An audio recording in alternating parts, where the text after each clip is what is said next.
ఇక పవన్ కళ్యాణ్ గారు ఆయన మీద ప్రొఫెసర్ నాగేశ్వరరావు గారు ఒక మాట మాట్లాడారు. అట్లనే నిన్న మన పాశం యాదగిరి అన్న ఒక మాట మాట్లాడారు. మాట్లాడంగానే ఇక్కడ వాళ్ళ ఏజెంట్ ఉన్నాడు కాబట్టి ఆంధ్ర పోలీసు వాళ్ళు మా మేధావులు ఇంటికి వస్తారు.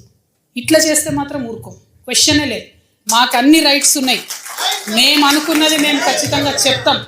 రాజకీయంగా దమ్ముంటే దాన్ని ఎదుర్కోండి. మీ కాడ రాజధాని కట్టుకున్నాడు రాదు శాత కాదు, కానీ ఇడికి వచ్చాట తెలంగాణ నవనిర్మాణం చేస్తాడు.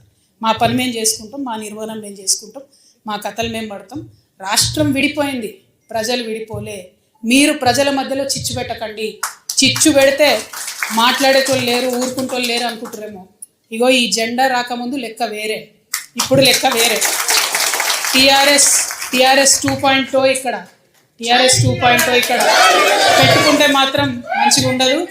ఇది వరకు ఒకసారి పెట్టుకున్నారు, రాష్ట్రం వచ్చింది.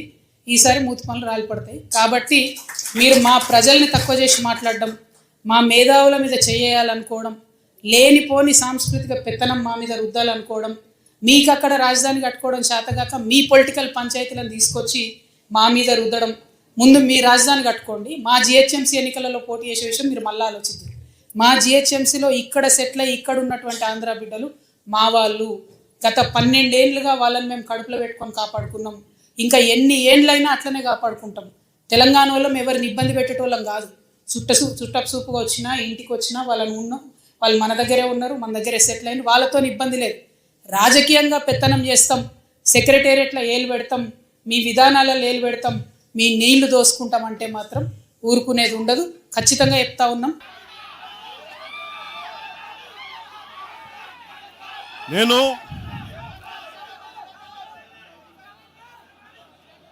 తెలంగాణలో ఆంధ్ర వాళ్ళకి ఏం పని అంటారు, సంతోషం, కరెక్ట్. అది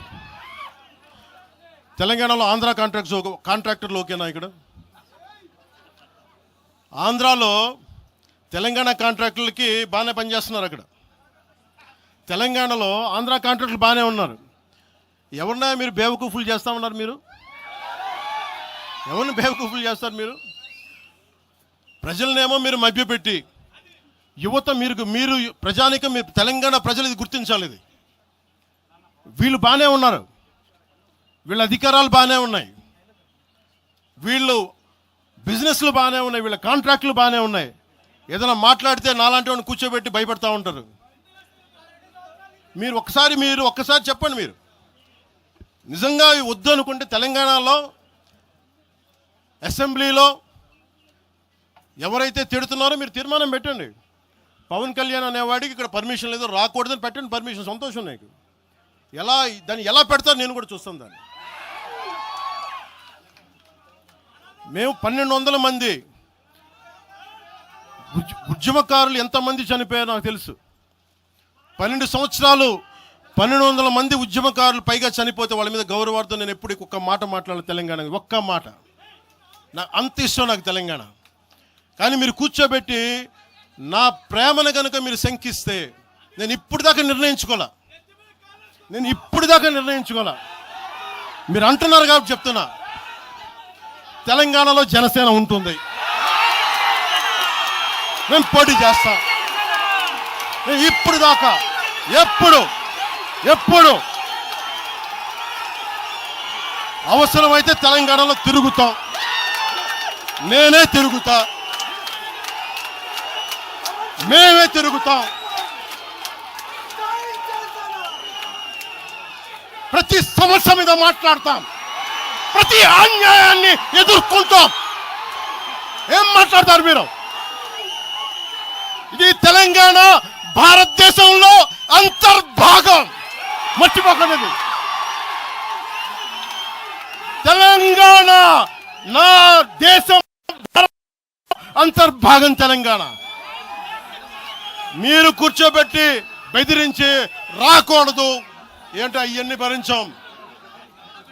భరిస్తాం. చాలా దశాబ్దం పైగా భరించాం. దీనికి చర్మాంకం పలుకుతాం మేము.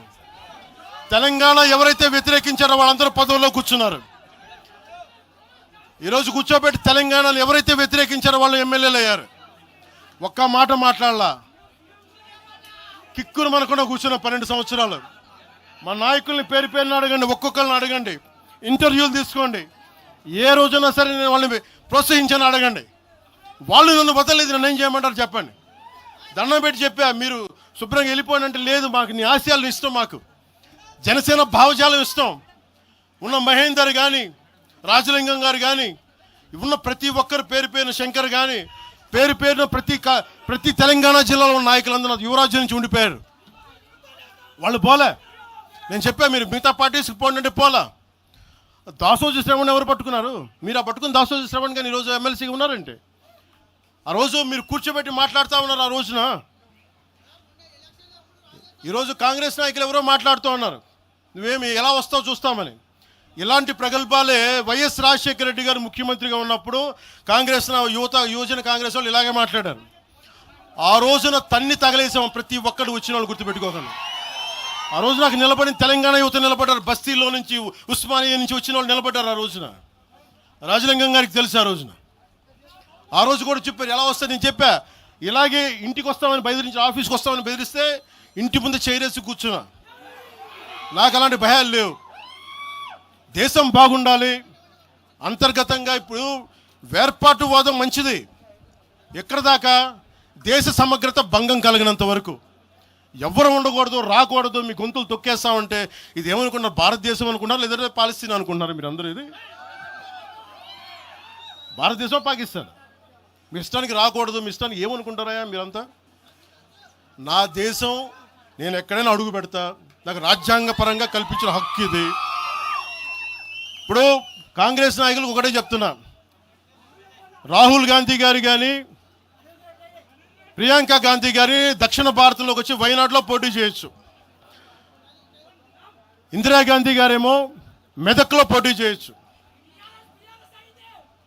పివి నరసింహారావు గారిని ఎక్కడి నుంచి గెలిపించారు? తెలంగాణలో ఆయన ఓడగొడతారనే కదా ఆయన ఆ రోజున కొంచెం నంద్యాల పార్లమెంట్ నుంచి గెలిపించింది. ఆంధ్ర ప్రజలు కాదా గెలిపించింది? అప్పుడు ఆ రోజు తెలంగాణ నాయకుడిని చూసారా, మన నాయకుడిని చూసారా? ఆ రోజున ఏం బెదిరిస్తారా మీరందరూ కూర్చోబెట్టి?